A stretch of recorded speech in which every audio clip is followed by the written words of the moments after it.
Such an honor to be here. I would just want to say thank you to Spirit. Thank you to the Divine Mother. Thank you to all the directions and all of the elements. Thank you to the ancestors that have come before me, the ancestors of this land, the 7 indigenous tribes who roam this land, the territory that we call Montana.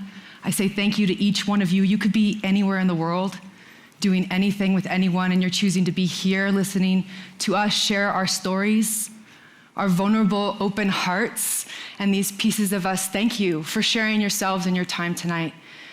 I want to speak about radical aliveness. It's a beautiful journey that I've been on as a human being, being able to be in some of the most beautiful experiences and stories that I'm going to share with you tonight. I'm also going to share with you some pieces of shadow, some pieces within my own decisioning, patterning, past, family structures, generational structures, patriarchal structures that have created shadow experiences within myself.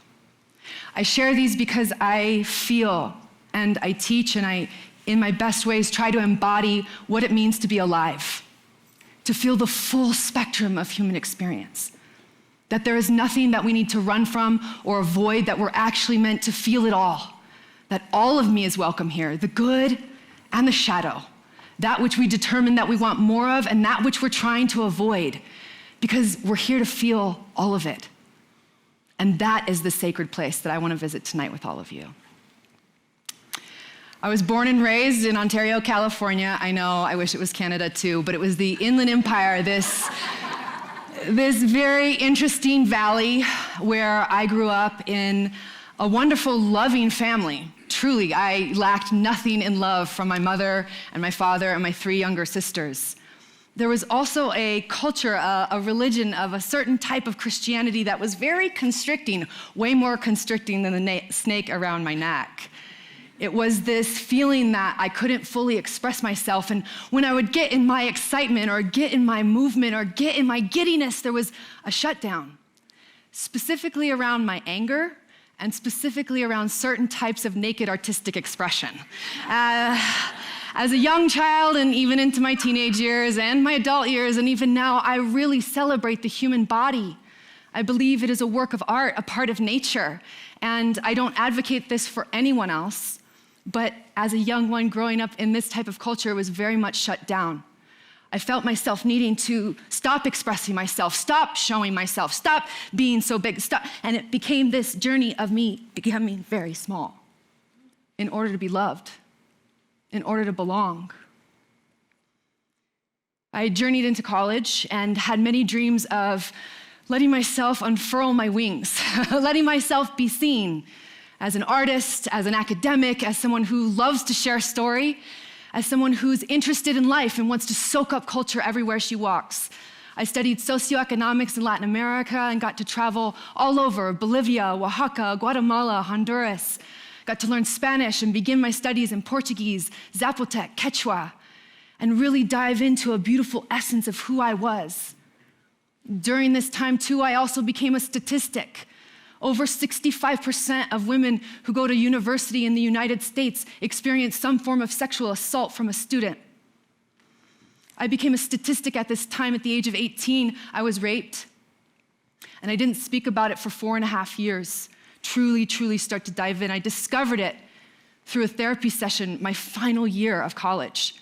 I had suppressed it so deep down in order to focus on the beauty of where it was at.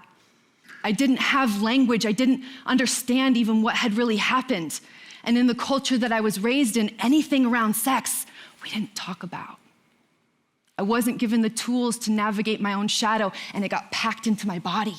It got packed into my muscles, and it got packed into a practice.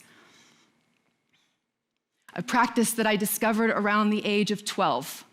And being a dancer and a performer, I was constantly in front of a mirror, seeing my physical body as a vessel, which in many ways is a beautiful thing, to be a dancer and to be seen and to see others, to be in that artistic expression.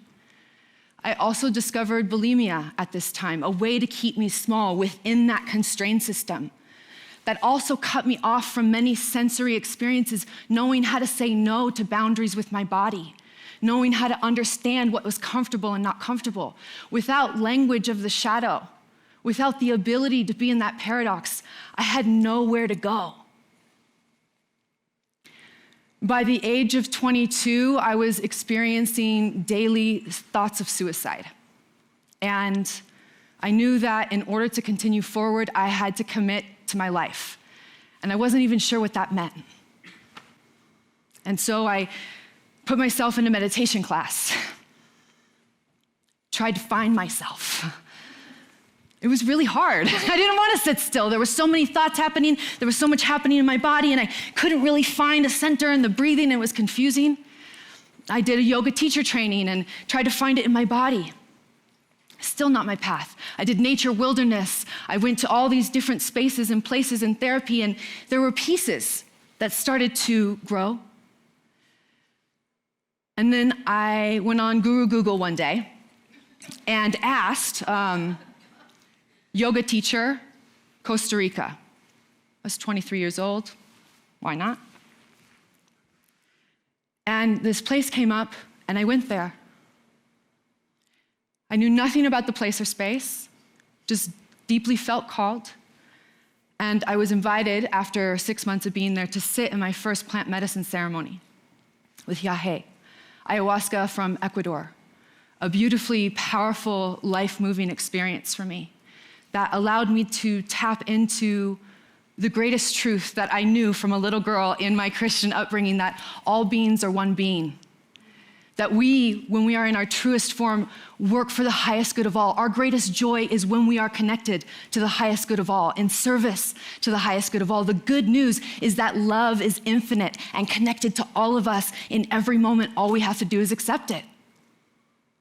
The good news of every religion, every spiritual prophecy, every moment of ecstasy, every orgasm, every opening is we are all one.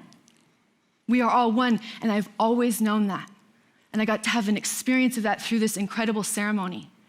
I started studying these plants and many other different plants in the Amazon and in Costa Rica, and allowing myself to build a relationship with these entities, with these incredible medicines that have been around for thousands of years.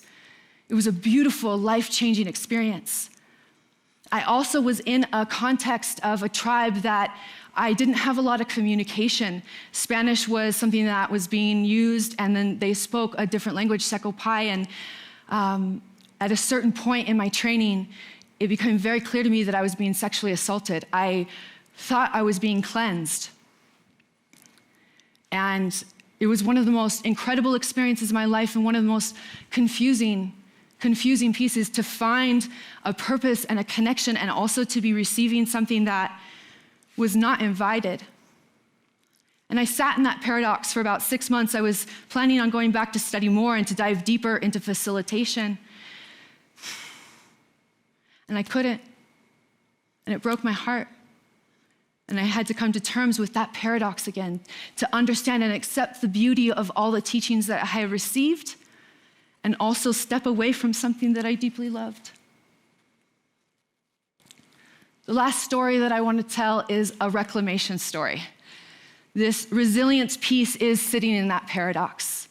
It's not always the most beautiful, happy ending. The resilience is actually that shake between the two pieces. And I decided to take on an experiment with that. After all these pieces with resilience, I decided about 6 years ago to explore the archetype of the witch.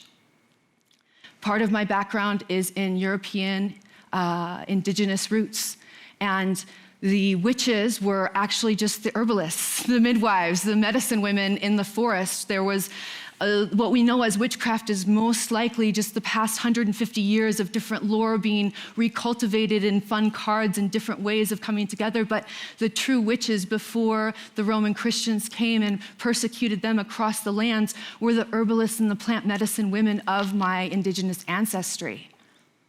They were beautiful. They played their drums, they sang their songs, they danced their dances, they knew the cycles and seasons. Blessed be, we're around Imbolc, which was the celebration of midwinter. This is a beautiful time to check in with each other, check in with your heart, a beautiful Celtic indigenous practice of recultivating the warmth around the fire with our families. And the witch was a word I started to explore and started to tell these stories of her story, not just history, her story, specifically the women that were persecuted for about 700 to 800 years all across Europe, and our connection to our indigenous history and our plant medicines and our drumming and our songs that was lost during this time of persecution.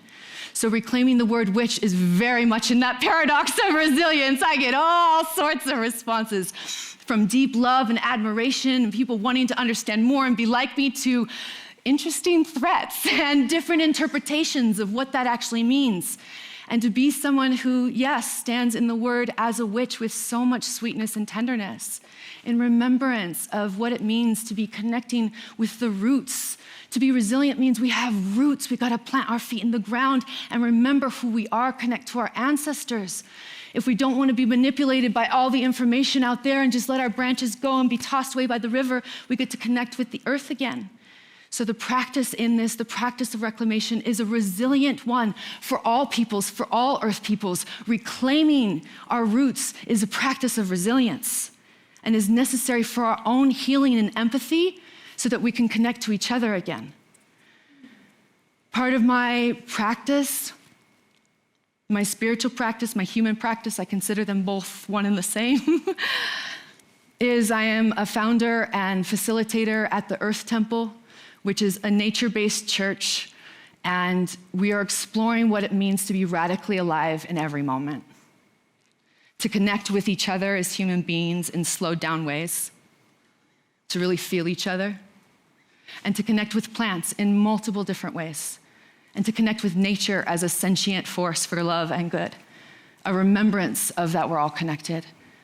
And this beautiful entity that has a council of 13, I am but a part of.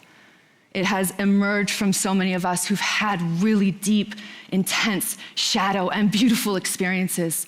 And we want a place where we can heal that shadow, be able to tell our stories in this way and connect more as human beings in this beautiful earth, in this beautiful temple, at this incredible, confusing, dynamic time.